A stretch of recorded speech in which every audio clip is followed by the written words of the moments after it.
Hi friends, welcome back to channel. So आज का हमारा टॉपिक है definition of debt and some important things that we are going to discuss related to this term debt. ठीक है, date का मतलब आज हम जानेंगे। हर एक बिजनेस को गाइस, सबसे पहली बात जो आपको पता होनी चाहिए वो ये कि कोई भी बिजनेसमैन है, कोई भी कंपनी है, हर किसी को पैसे की ज़रूरत रहती है। चाहे फिर उसका वो day to day running purpose के लिए रहता हो पैसा कि उसे चाहिए, या फिर उसको फ्यूचर में ग्रोथ करना है इसलिए उसे पैसा चाहिए। ठीक है, या कुछ भी एक्टिविटी उसे परफॉर्म करना है, पैसा उसे चाहिए ही चाहिएगा। जो लार्ज कंपनीज होती हैं, जितना ज़्यादा वो अपने बिजनेस को एक्सपेंड करती हैं उतने ज़्यादा उन्हें फंड्स चाहिए होते हैं। तो उन लार्ज कंपनीज के पास जो है मेजरली दो ऑप्शंस रहते हैं उन फंड्स को प्रोक्योर करने के। वो है डेट एंड इक्विटी। ठीक है, दो है, पहला है डेट और एक और होता है that is called equity. Equity आज का हमारा टॉपिक नहीं है, आज का हमारा मेन फोकस रहेगा डेट के ऊपर। तो डेट या इक्विटी जब ऐसे बोला जाता है कि कंपनी के पास दो ऑप्शंस है, या तो वो डेट से पैसा इकट्ठा कर ले या इक्विटी के थ्रू पैसा इकट्ठा कर ले जो उसे चाहिए पैसा। तो डेट के थ्रू पैसा इकट्ठा करने का मतलब क्या होता है? डेट के थ्रू पैसा इकट्ठा करने का मतलब होता है कि पैसा लेना in the form of borrowed capital. जैसा कि यहाँ लिखा है कि debt refer to those funds which are raised by the company in the form of borrowed capital. Borrowed capital से हमारा क्या मतलब है कि जो आपने कैपिटल बोरो की है। बोरो करने का मतलब उधार पर लेना, और जब कोई चीज उधार पर ली जाती है तो उसे आपको लौटाना होता है, रिटर्न करना होता है। अगर मैं आपको बोलती हूँ कि मुझे प्लीज अपनी बाइक दे दीजिए for a period of 1 month, उसके बाद मैं आपको वो वापस दे दूंगी। अगर मैं आपसे वो चीज उधार पर ले रही हूँ तो मुझे विद इंटरेस्ट, ठीक है, आपको वो चीज वापस करनी होगी। मैं आपसे पैसे ले रही हूँ आज 1,000 रुपये और आपको कह रही हूँ 1 साल बाद दे दूंगी, तो वो 1,000 रुपया 1 साल बाद विद इंटरेस्ट मैं आपको वापस करूंगी। ठीक है, तो जो फंड्स उधार पर लिए जाते हैं उन्हें बोलते हैं बोरोड कैपिटल। और डेट उन्हीं फंड्स को बोला जाता है जो एक कंपनी रेज करती है in the form of borrowed capital. और बोरोड कैपिटल का मतलब क्या है? The funds that need to be repaid after the expiry of specific term.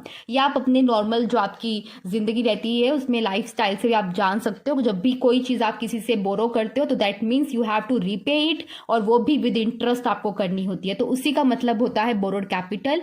ठीक है, तो डेट का मतलब आई होप आपको समझ में आ गया होगा। अब आप सपोज कीजिए आप बैंक से लोन ले रहे हो, तो वो लोन जो है आपको जब आप लेते हो तो आपको वो लोन की amount after a specific time period return करनी होती है विद इंटरेस्ट। ठीक है, विद इंटरेस्ट। तो ये जो डेट है इसके कोई भी फॉर्म्स हो सकते हैं। Debt can be in the form of loan, it can be in the form of debentures और bonds. What is debentures and what is bonds? ये भी एक तरह लोन ही आप समझ लीजिए कि इसमें हम क्या करते हैं, कंपनी जो है डिबेंचर्स और बॉन्ड्स को इशू करती है और फंड्स इकट्ठा करती है। ठीक है, और जिस पब्लिक से वो फंड्स लेती है थ्रू डिबेंचर्स और बॉन्ड्स, उन्हें वो वापस भी करने होते हैं डिबेंचर होल्डर और बॉन्ड होल्डर को with interest after a specified time period. इन दोनों में डिफरेंस आई होप सो आपको पता होगा। अगर नहीं पता है तो I will make a separate video on this topic also in future. ठीक है, पर आज का टॉपिक ये नहीं है तो मैं डिटेल में नहीं बता रही हूँ, बस आपको पता होना चाहिए कि डेट का बेसिक मतलब क्या होता है। ठीक है, in the form of loan आप समझ लीजिए जो पैसा लिया जाता है कंपनी के द्वारा फ्रॉम द पब्लिक या फ्रॉम द फाइनेंशियल इंस्टीट्यूशंस। ठीक है, उन्हें हम क्या बोलते हैं? डेट बोलते हैं, जो कि कंपनी को वापस करना है। कैसे वापस करना है? With interest. ठीक है, अगर कंपनी ने आज कुछ भी फंड रेज किए हैं तो वो company after specified time period return करेगी, और वो भी इंटरेस्ट के साथ। ठीक है, इंटरेस्ट यहाँ पर बहुत इंपॉर्टेंट चीज रहती है डेट फंड्स में, कि इंटरेस्ट कंपनी को पे करना होता है। ठीक है, on the principal amount that is procured by the company. ठीक है, उसके बाद हम डिस्कस करेंगे दो important things regarding the debt funds. ठीक है, सबसे पहली बात जो आपको पता होनी चाहिए रिगार्डिंग द डेट फंड्स वो ये कि डेट जो है वो रिस्कियर होता है देन इक्विटी। इक्विटी का मतलब आपको शायद अभी नहीं पता होगा, और अभी मैं आपको उसके मतलब जानने के लिए बोल भी नहीं रही हूँ, सिर्फ आपको एक बात समझने के लिए बोल रही हूँ कि डेट जो फंड्स रहते हैं वो ज्यादा रिस्क इन्वॉल्व उनमें रहता है देन द इक्विटी। ठीक है, जैसे मैंने आपको बताया कि दो सोर्सेज हैं फंड्स रेज करने के, एक है डेट और एक है इक्विटी। आज का हमारा टॉपिक क्या है? डेट। आज हम इसके बारे में पढ़ रहे हैं। तो इसी का फीचर मैं आपको बता रही हूँ कि ये जो है रिस्कियर होता है, मतलब इसमें ज्यादा रिस्क इन्वॉल्व रहता है देन इक्विटी। इक्विटी का मतलब क्या है उसमें आपको जरूर डाउट हो रहा होगा। नेक्स्ट टॉपिक इक्विटी के ऊपर ही रहेगा, बट अभी हम डेट के ऊपर डिस्कस कर रहे हैं। तो उसमें क्या लिखा है? डेट को हमने रिस्कियर क्यों बोला है, क्यों कहा है इसमें ज्यादा रिस्क इन्वॉल्व है?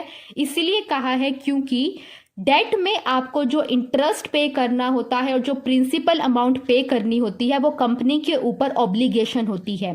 क्या होती है? ऑब्लिगेशन। ऑब्लिगेशन का मतलब it is mandatory for the company to pay the principal and to repay the principal and to pay the interest on the funds that are procured through the debt holders. ठीक है, तो ये कारण है कि date में ज़्यादा risk involve है। क्यों? क्योंकि जो पैसा अगर कंपनी ने थ्रू लोन्स भी बैंक से लिया है तो वो पैसा कंपनी को विद इंटरेस्ट, जितना पैसा लिया था वो प्रिंसिपल अमाउंट हम उसे बोलते हैं, वो रिटर्न करना होगा। अगर उसने वो रिटर्न नहीं किया कॉन्ट्रैक्ट के according with in a specified time period, अगर वो रिटर्न नहीं कर पाती है विद इंटरेस्ट, तो क्या होगा?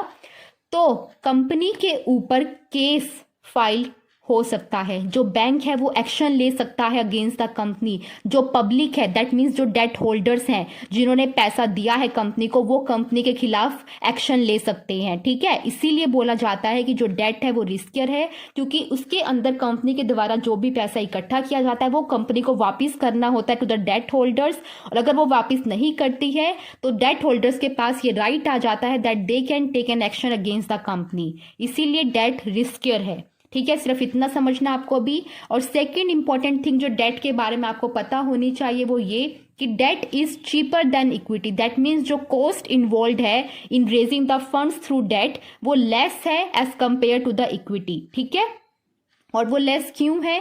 वो लेस इसीलिए है क्योंकि जो आपने इंटरेस्ट पे करना है टू द डेट होल्डर्स, वो जो इंटरेस्ट है वो इंटरेस्ट आप अपने पहले प्रॉफिट में से माइनस कर सकते हो, और जो इंटरेस्ट माइनस करने के बाद प्रॉफिट्स आपके पास बचेंगे आपको सिर्फ और सिर्फ टैक्स उन प्रॉफिट्स पर देना होगा। जबकि इक्विटी के केस में ऐसा नहीं होता। इक्विटी और होल्डर्स को जो आप देते हो पैसा, ठीक है, इन दी फॉर्म ऑफ जो भी देते हो, मैं वो टर्म्स यूज करके आपको कंफ्यूज नहीं करना चाहती इसीलिए नहीं बोल रही हूँ। ठीक है, तो इक्विटी होल्डर्स को जो पैसा दिया जाता है, जो पेमेंट्स की जाती हैं, उन पेमेंट्स जो हैं वो क्या है? वो टैक्स डिडक्टिबल एक्सपेंस नहीं है। जबकि जो इंटरेस्ट की पेमेंट की जाती है by the company to the debt holder वो एक टैक्स डिडक्टिबल एक्सपेंस है। टैक्स डिडक्टिबल एक्सपेंस का होना मतलब क्या है? टैक्स डिडक्टिबल एक्सपेंस होने का मतलब ये है कि सपोज कीजिए कंपनी के प्रॉफिट्स हुए हैं ₹10,000, ठीक है, और कंपनी को जो इंटरेस्ट पे करना है टू द डेट होल्डर्स वो है 2,000। ठीक है, तो कंपनी को जो टैक्स पे करना है वो 10,000 पर नहीं करना है। कंपनी जो टैक्स पे करेगी अपने प्रॉफिट में से इंटरेस्ट माइनस करके जो उसने डेट होल्डर्स को दिया है, जो बचा हुआ पैसा होगा दैट इज 8,000, इस पर पे करेगी। जबकि इक्विटी के केस में ऐसा नहीं रहता है। इसीलिए बोला गया है कि डेट जो है वो क्या है? चीपर है than the equity. I hope so आपको ये दोनों पॉइंट्स अच्छे से समझ में आ गए हैं कि हमने डेट को चीपर क्यों बोला है इक्विटी से, और डेट को रिस्कियर क्यों बोला है इक्विटी से। ठीक है, और इक्विटी क्या है वो भी आपको जरूर आपके मन में आ रहा होगा। जिन्हें नहीं पता होगा तो बिल्कुल भी टेंशन लेने वाली बात नहीं है। कोई बड़ी टर्म नहीं है जिसका मतलब आप समझ नहीं सकते। बहुत इजी टर्म है जिसको मैं बहुत ही अच्छे से क्लैरिफाई करूंगी आपको अगले ही वीडियो में। आज का टॉपिक हमारा डेट के रिगार्डिंग था and I hope so debt का मतलब और इसके रिगार्डिंग डिस्कस किए गए ये दो इंपॉर्टेंट फीचर्स आपको समझ में आ गए होंगे। ठीक है, अगर कोई भी डाउट है किसी भी टर्म के रिगार्डिंग, किसी भी पॉइंट में, ask me in the comment section and thank you very much for watching this video. Bye bye.